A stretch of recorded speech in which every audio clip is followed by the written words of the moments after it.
All right. This is the last physics lecture. So, my primary goal for today is to make sure that everyone feels as comfortable and prepared with the upcoming exam as possible. To that end, not only will I go over the practice exam and everything that I want to make sure to point out to you about what you should be able to do and know before the exam itself, the floor will also be open to absolutely any questions from you guys at absolutely any time, especially as it relates to exam prep, homework quizzes, makeup labs if you're doing anything possible that could help you out. Before we get started, I'll point out again, just make sure absolutely everyone's heard. There are 5 different times you can choose to take your exam. You only have to show up to one of them. It's not a multi-parter. You come to one, and then you finish it up in that session. So, anything on your minds here at the start?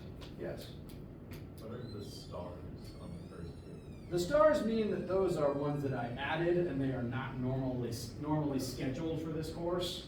For example, for this class, I teach a C period, an E period, and an F period. And these are the 3 that are normally scheduled for that. These 2 I have just chosen to add myself because I'm going to be in the building on Thursday, and I may as well. So, the C, E, and F represent the normally scheduled ones. Since this is an F lecture, if this is your normal one on your schedule, then technically you would show up Friday at 8:30. But you don't have to, because I'm going to be here giving the same exam anyway, so you can show up to any one.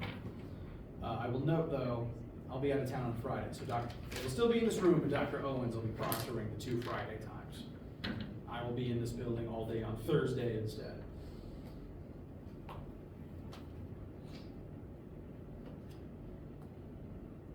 Does that answer the question? Anything else specifically on your minds here at the start?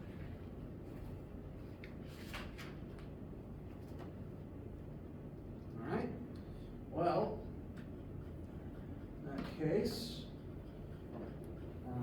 next thing I want to do is look over the practice exam itself. There's some specific things I want to try to point out in as absolute terms as I possibly can that I think will help you be as prepared as you can be. First up, number 1 does mention how do you calculate the weight of an object. Weight is a synonym for force of gravity. So in this version, since the object has a mass of 500 grams, 0.5 kilograms, it weighs 4.9 newtons separately from its 0.5 kilogram mass. Just want to make sure to point out one last time, mass and weight are not the same thing. If I ask you for weight, that is force of gravity, you use m times lowercase g. If I ask you for weight and you write m or just g, I will be sad. Although there is another answer for weight. Weight is also equal to big G m1 m2 over r squared, because that is another way to find force of gravity. So as long as you give one of those answers for force of gravity and then use them where they come up in the math calculations. Number 2, Newton's laws. Just like on test 1, there will be a question where you have to pick Newton's laws of motion out of a lineup. There will be 5 statements listed, 3 of which are laws of motion. You have to pick them and number them accordingly. And then there's 2 statements that just aren't laws of motion. Maybe they're false statements, maybe they aren't, but whatever they aren't laws of motion, and you have to choose the 3 that are and number them accordingly. So not only do you have to pick them out, you have to know the number. The practice test just has you write them, and that's mainly because, again, I want the practice test to be the harder of the 2. I want you to make mistakes here and not there. But to quickly review the laws of motion in order, law 1 is called the law of inertia, and that's because an object's inertia is its innate tendency to remain stationary if it's stationary, or remain at constant velocity if it's at constant velocity, until acted upon by an outside force.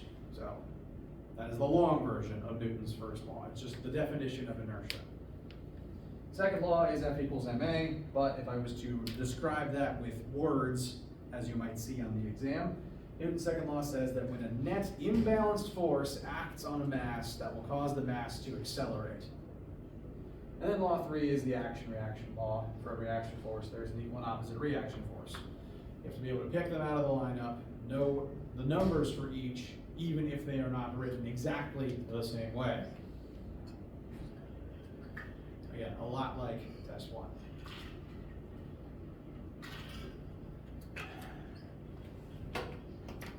You need to know the difference between centripetal force and centrifugal force. Let's quickly review. Centrifugal force is the fake one, and that feels like it's pulling you out of circular motion. The real one is centripetal force, and that is really pulling you towards the center of circular motion. Fugal F stands for fake, P pedal stands for pretty real, maybe. The F, the fugal being fake is the main thing, and it points outward. So you need to know that contrasting difference between the two. And then to kind of look through the various math applications, practice question 6 is practicing the first 4 formulas that we looked at. Number 7 and number 8 are both vector addition, 2-dimensional vectors, being able to use a little bit of trig, Pythagorean theorem, to add vectors together, figure out the sides of triangles. 8 specifically is also about net force and how it causes a net acceleration in reference to Newton's second law. Number 9 is projectile motion. Remember again, projectiles are falling, and if they are falling, they are accelerating at negative 9.8 in the y-axis, and they are not accelerating in the x. So be able to track the trajectory of a projectile, knowing if you throw something off a building, it's going to fall, figure out how long it's in the air, figure out how far it will go in that amount of time. For number 10, this relates to friction and how it interacts with normal force and also gravity on an incline. Things to know about friction. Again, friction is caused by a surface trying to stop motion from happening across itself, and it's equal to the normal force the surface is exerting times mu. There's 2 types of friction. You have to be able to tell them apart. And specifically as it relates to number 10, I want you to remember the relationship between normal force, friction, and gravity on an incline. So the math on the answer key, and I've got it again here on the board if that's easier to read, references the fact that on an incline, normal force does not point straight up, because normal force is always perpendicular to the surface creating it. So if the surface isn't flat, normal force isn't straight up. Likewise, the force of friction is always parallel to the surface creating it. So if the surface isn't flat left and right, friction won't be either. So on a ramp like this, normal force points out perpendicular to the slope, and friction is parallel to the slope. Meanwhile, gravity still points straight down because the ramp does not affect your relationship to Earth's core. And these 3 forces interact with each other in an interesting way on an incline. This triangle shows the trigonometric relationship between all 3 of the sides. And these 3 arrows are the same arrows from over here, just dragged into a triangle shape. Normal force and friction have to be the 2 at a right angle from one another, because by definition, they are perpendicular to one another. Normal force is perpendicular to the ramp that friction is parallel to. So the right angle has to go between normal force and friction. And gravity, since it still points straight down, ends up being the hypotenuse. And the angle between gravity and normal force is the same as the angle of the slope. Put this on your formula sheet. It took me a couple of years of being a physics major to have this exact correlation memorized. You may write it down.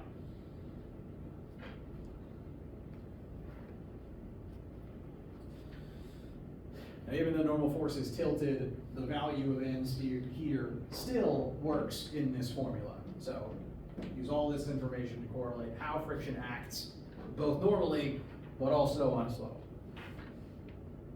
And again, be able to pick between the 2 types of friction, those being static if nothing is moving, and kinetic if there is motion.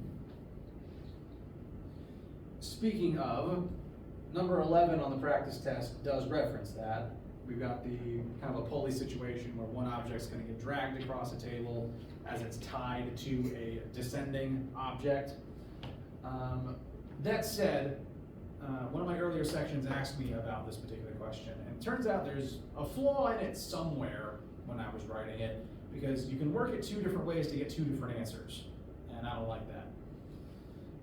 So after that revelation and pondering it a little bit more, I realized that number 11 specifically is not the best representation of how these principles will be used on the exam. Friction and energy conversions and also motion come up in different ways in different questions on the exam itself rather than this specific application. So between there being a flaw in it somewhere and that fact, I would honestly recommend skipping 11. If you do glance at it, I would recommend just using it for, again, making sure you can tell the difference between the two types of friction. In this case, if the 5 kilogram box is sliding, the kinetic mu would be the one you use. But again, there's better practice for how the exam is actually going to work on this thing, so you can skip through 11. The friction aspect is better practiced in number 10 above it. There's different questions throughout the entire practice test that reference how motion works. And as for, I worked this as an energy transformation, and there's better versions of energy transformation questions like 14 that you'd be better spent practicing instead. So again, don't worry too much about 11. You can skip it. It's not the best representation of the exam.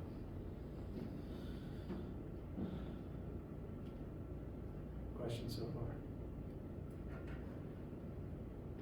far? All right.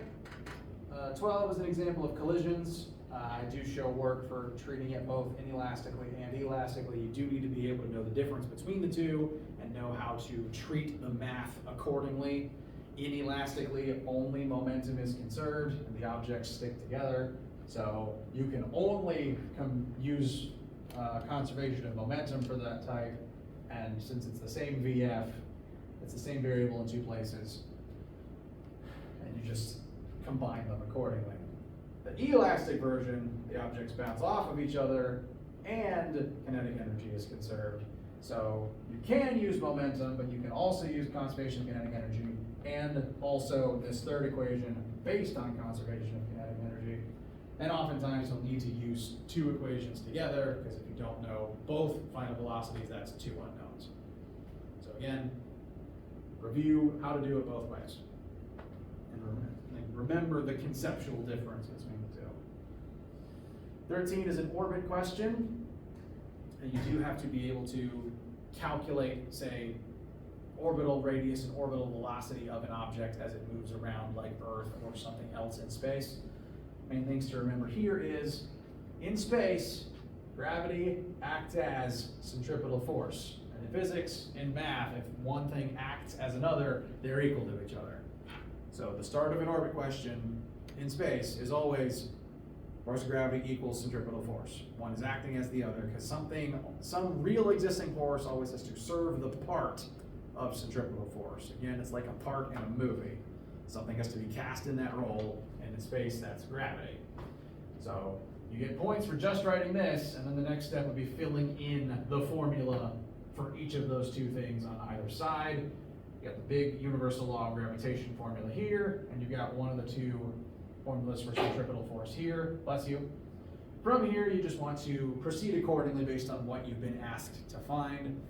Here, solving for V, you could be asked to solve for, say, orbital radius, which would be the R on both sides. Note that it is the same R on both sides, and that R is orbital radius, the distance from core to core. That's why in my work here, I had to add Earth's radius to height above the ground. Did I write a 9 here? I'm gonna have to revise my answer key.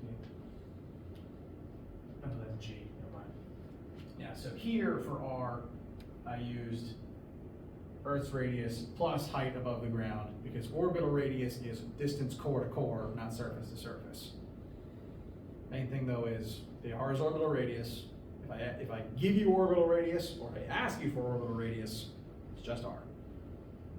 And it's the same on both sides of this equation, no matter what version of centripetal force you're using. Another thing to note is the orbiting object's mass is what gets used on both sides, and therefore the orbiting object's mass is what cancels out.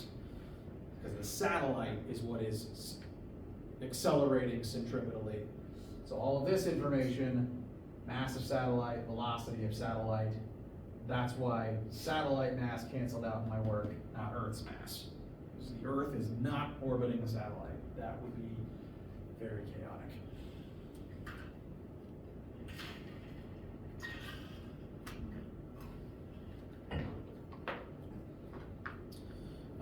14 is again a better representation of energy conversions. Note again, energy is conserved as long as friction is not trying to leach any of it away.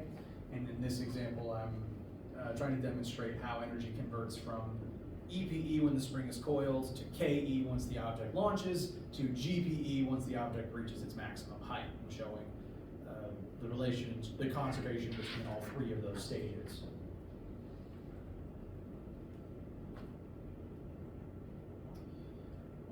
Number 15 is rotational motion. That asks a lot of small individual questions about the different rotational variables that we've talked about. Be able to calculate all those, use all those rotational formulas and understand how they relate back to linear counterparts. 16 also involves the relationship between something linear and something angular, namely kinetic energy. 17 is about power. 18 and also I think 20, 21 are both about torque, net torque, and balance beams. 19 and 20 are both about waves, the stuff we covered last week. We got 19 is wave speed, 20 is Doppler effect. 21 is another torque question. And 22 is both pressure at depth and also buoyancy. So those concepts from chapter 9, pardon me. Specifically about pressure and buoyant force in syrup. It is easier to float in syrup than water because it is denser, but I still wouldn't recommend it. And lastly, one last time, what type of wave is sound? Mechanical longitudinal. Thank you for humoring me. So, I guess Phil.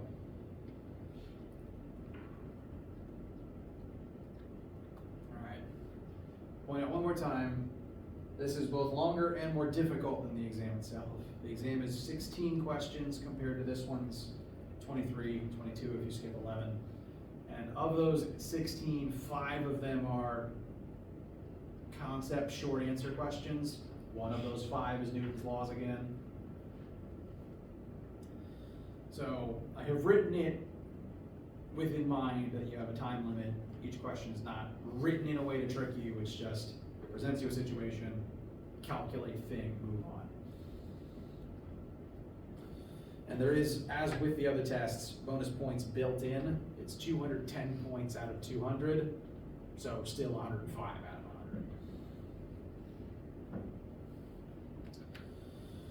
Bring your formula sheet, bring your calculator, and please let me know absolutely, literally any questions you possibly have while studying. I'll be in the building today until likely close of business around 4:30.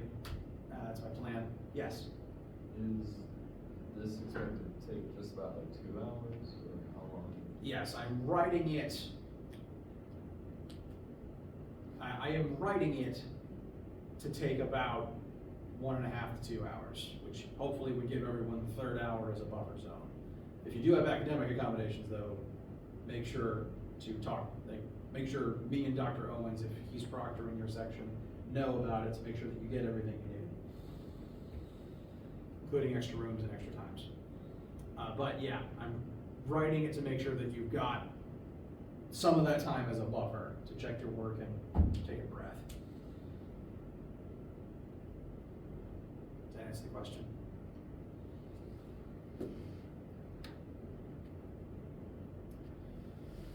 Anything else in your minds right now? All right, in that case, let's get a little bit silly since the term is ending. An unfortunate consequence of just the subjects that we cover in Physics 1500 is that we don't get to set anything on fire, because thermal energy comes up in 1510 next semester. So if you are taking 1510, there will be fire, but you might as well burn something together here on the last day. So, I hate this thing. There we go.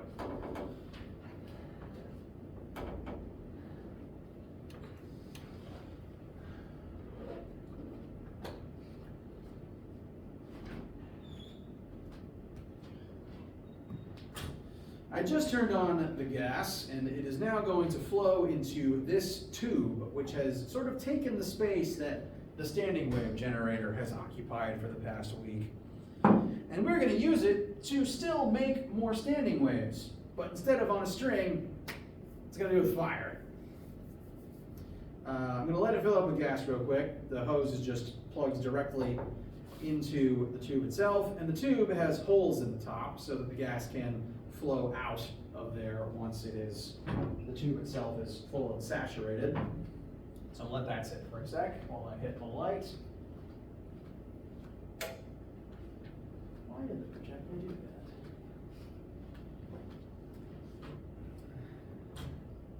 that? And now that the gas, I can smell it coming out of the holes at the top.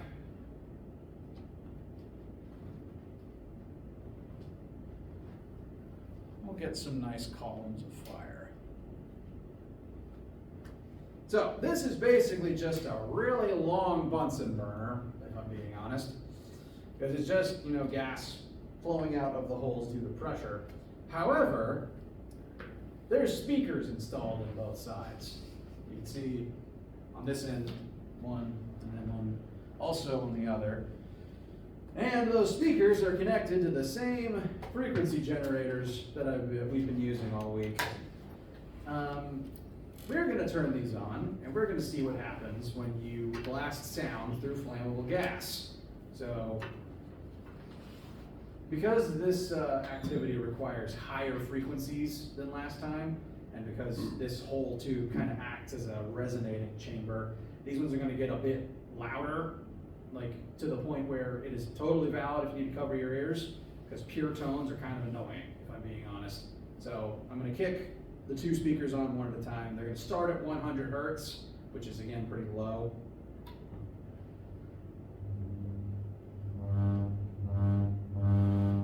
So that's just one speaker. Here's the second.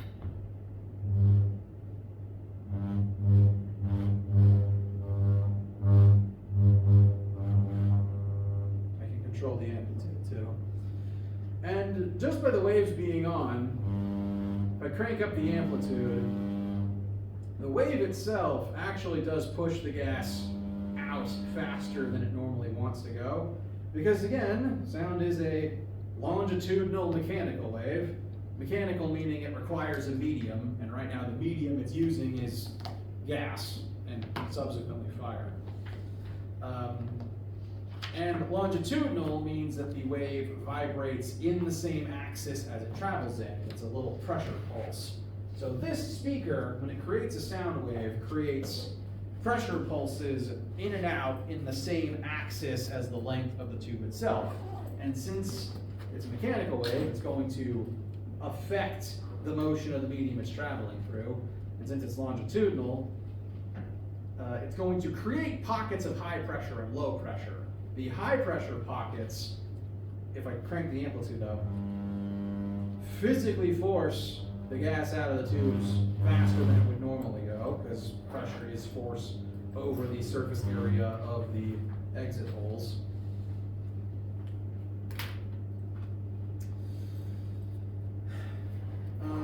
But I did say that we could make standing waves on this. So what I'm going to do now is increase the frequency to the second harmonic. So frequency's about to increase.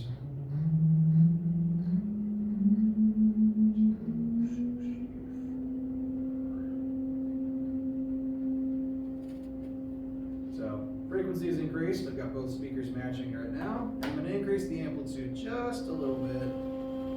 And that is a second harmonic standing wave. Same as on the row, except instead of constantly shaking up and down in one crest or one trough, we only really get two crests here because the gas is just being extruded more at those points. But second harmonic.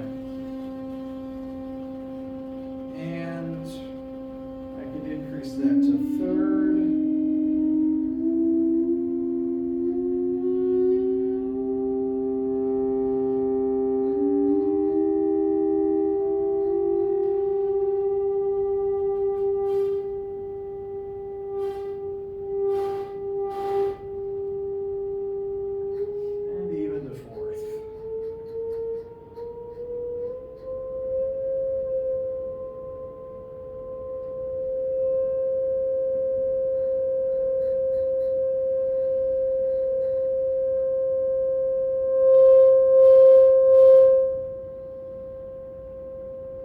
So you can really make standing waves on anything. And at this particular frequency, these areas are overlapping high pressure and these areas are overlapping low pressure.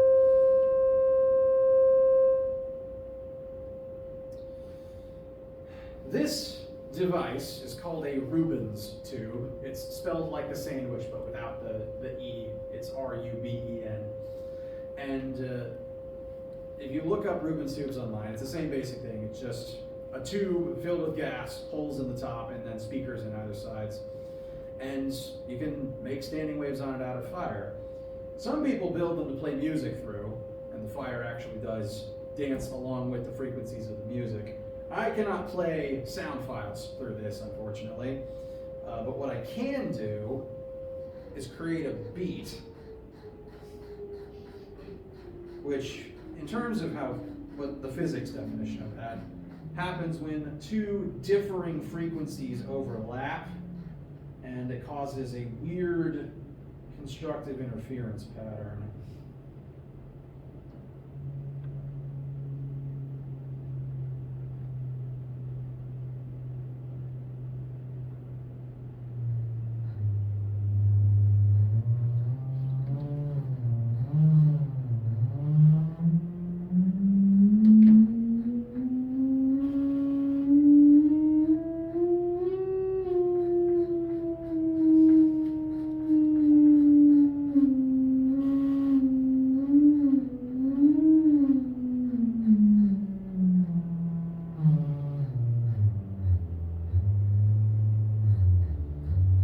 Certain one I'm trying to find.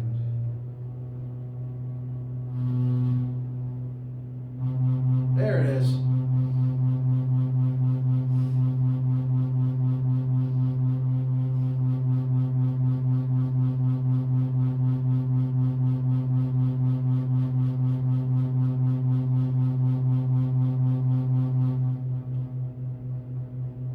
So between the two different frequencies and two different amplitudes, you can get some pretty wacky effects. And since music is, by definition, multiple frequencies and multiple amplitudes, the Ruben's tubes that play songs can get pretty wild looking.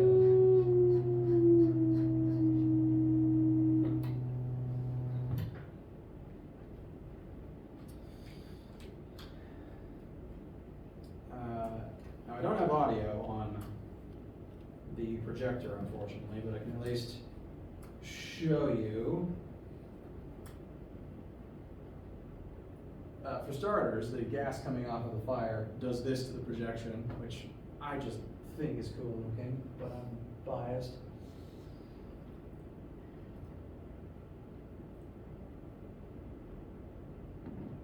So again, Ruben's tube, spelled not quite the same as the sandwich. There's videos all over YouTube of people making these things, playing both pure tones and music through them. So I'm pretty sure given the time of year that's coming up, someone has posted one of someone blasting Carol Through the Bells on fire. Carol Love the Bells, insert song name here.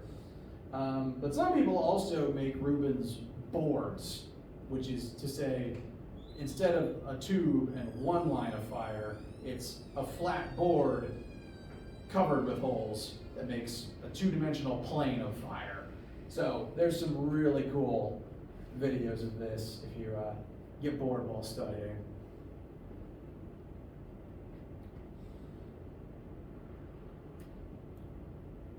Questions? All right. One more thing I just like talking about because someone asked about it earlier. Thankfully, this thing shouldn't explode as long as I man the gas right. But did you know that sound can make things explode all by itself, even separated from there being combustible gas involved? Why did that happen?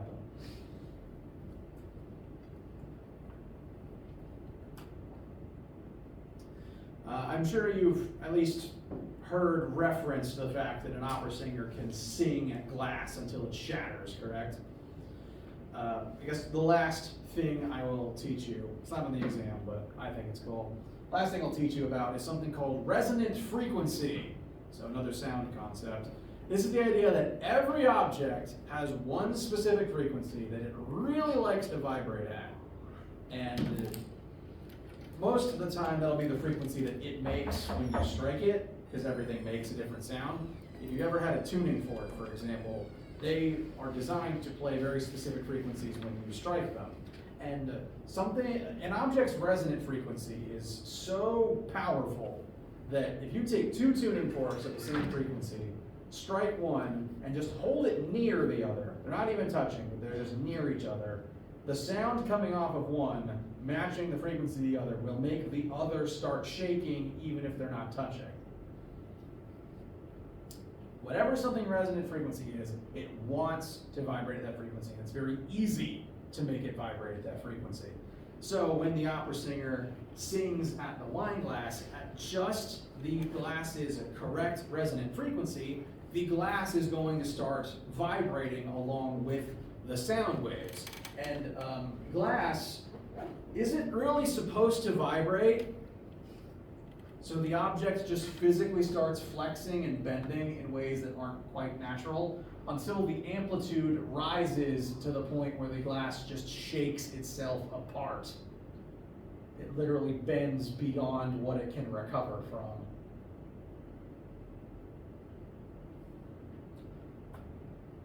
Every object can do that.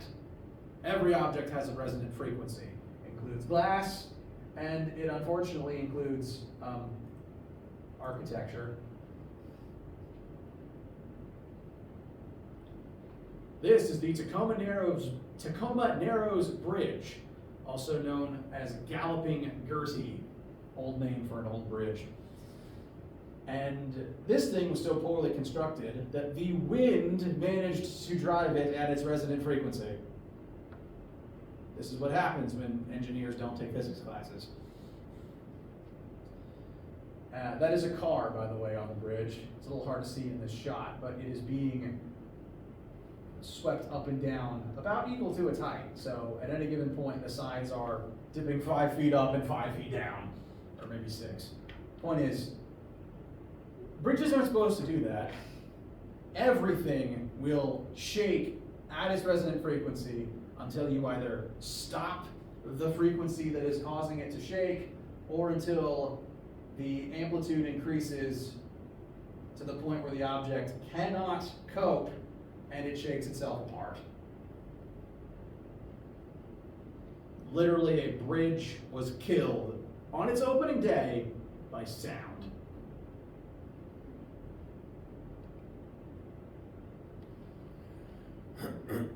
Bless you.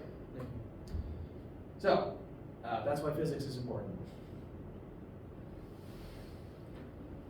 Questions, concerns, silly thoughts before we end the semester?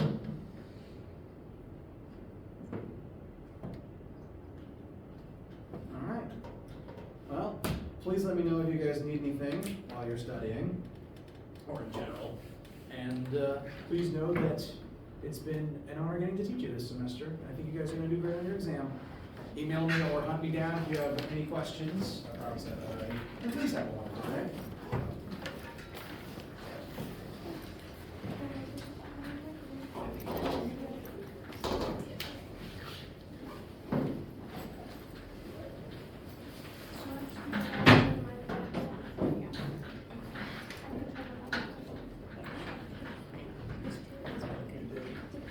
Thanks.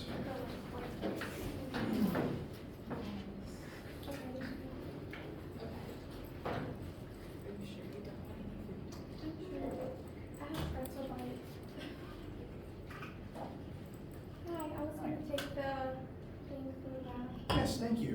Let me go grab a copy at a lab real quick. And I have my makeup lab on my computer, but